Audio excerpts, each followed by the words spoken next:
আসসালামু আলাইকুম। মহার্ঘ ভাতা 2025 নিয়ে আজকে আলোচনা করব।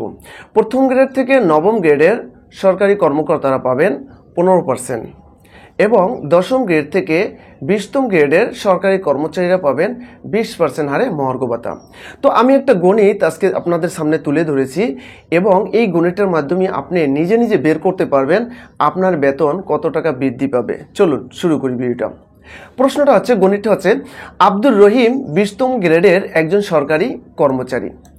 তার বর্তমানে মাসিক মূল বেতন 8,250 টাকা এবং প্রণোদনা পান 1,000 টাকা। 20% মহার্ঘ ভাতা দিয়ে পূর্বের দেয়া 1,000 টাকা প্রণোদনা কেটে নিলে তার মাসিক বেতন কত টাকা বৃদ্ধি পাবে। আমি স্পষ্ট ধারণা আপনি এই গণিতের মাধ্যমে পেয়ে যাবেন, আমি এভাবে দিচ্ছি। আচ্ছা, তাহলে আমরা জানি 20তম গ্রেডের একজন সরকারি কর্মচারীর মাসিক মূল বেতন 8,250 টাকা।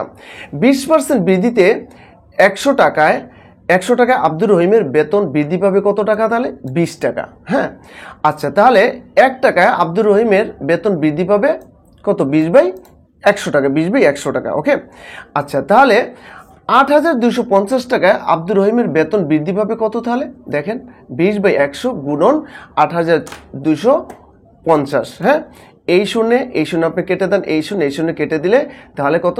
1,650 টাকা, অর্থাৎ 1,650 টাকা। বুঝলেন? তাহলে 8,250 টাকা আব্দুর রহিমের বেতন বাড়বে বা বৃদ্ধি পাবে। 20% মহার্ঘ ভাতা দিলে কত? 1,650 টাকা তাহলে বৃদ্ধি পাবে। এইবার আসেন আপনি 20তম গ্রেডের কর্মচারী আব্দুর রহিমের পূর্বে 5% প্রণোদনা সহ, অর্থাৎ 1,000 টাকা কম না, এটা বুঝেন। হ্যাঁ, তাহলে 1,000 টাকা প্রণোদনা সহ বেতন পেত কত টাকা? 8,250 আর 1,000 কত? 9,250 টাকা। এই লাইন দুইটা খেয়াল করেন, এই যে আমি মার্ক করে দিলাম হলুদ কালার, এই লাইন দুইটা খেয়াল করলে আপনি বুঝে যাবেন।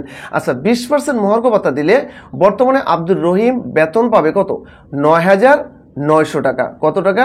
9,900 টাকা। ঠিক আছে, তাহলে তার বেতন বর্তমানে তাহলে বৃদ্ধি পাবে কত? তাহলে বর্তমান বৃদ্ধি পাবে, এই যে 20% মহার্ঘ ভাতা দিলে হচ্ছে আপনার 9,900 টাকা। বুঝেন? আর পূর্বে 1,000 টাকা প্রণোদনা সহ উনি পেতেন 9,250 টাকা। তাহলে এখান থেকে আপনি এটা বাদ দেন, 650 টাকা। এবার বুঝলেন উত্তর? তাহলে 650 টাকা। এখন যেটা বোঝাতে চাচ্ছি যে তাহলে আমরা 20 গ্রেডের একজন কর্মচারী কোথায় ভাববো, কারণ সেও তো সমাজে বসবাস করে।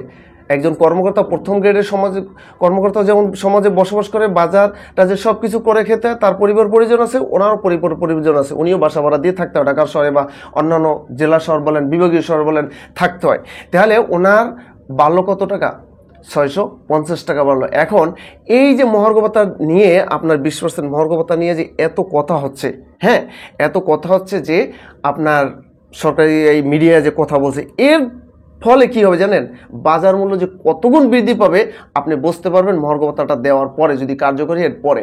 তাহলে আপনি টোটাল পেলেন কত? মাসে 650 টাকা বৃদ্ধি পেলেন। কিন্তু আপনি দেখবেন আপনার এক সপ্তাহের বাজার খরচ বেড়ে যাবে 650-এ আপনি দ্বিগুণ করেন 1,300 টাকার বেশি।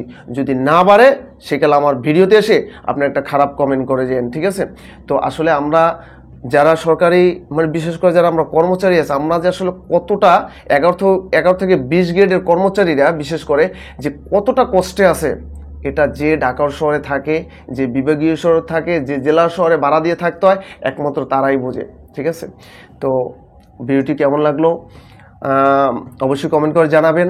আর এই ভিডিওটি শেয়ার করে অন্তত আপনার যে শুভাকাঙ্ক্ষী যে সরকারি চাকরি করে তাকে দেখার জন্য একটু সুযোগ করে দিন। আর পাশাপাশি আমি বলছি জনসাধারণ একটু দেখেন যে আমরা আসলে যারা সরকারি চাকরি করি আমরা কতটা কষ্টে আছি না কতটা সুখে আছি, এটা আপনারাই নির্ণয় করতে পারবেন এই গণিতের মাধ্যমে। তো ভালো থাকবেন, আসসালামু আলাইকুম, অল দ্য বেস্ট।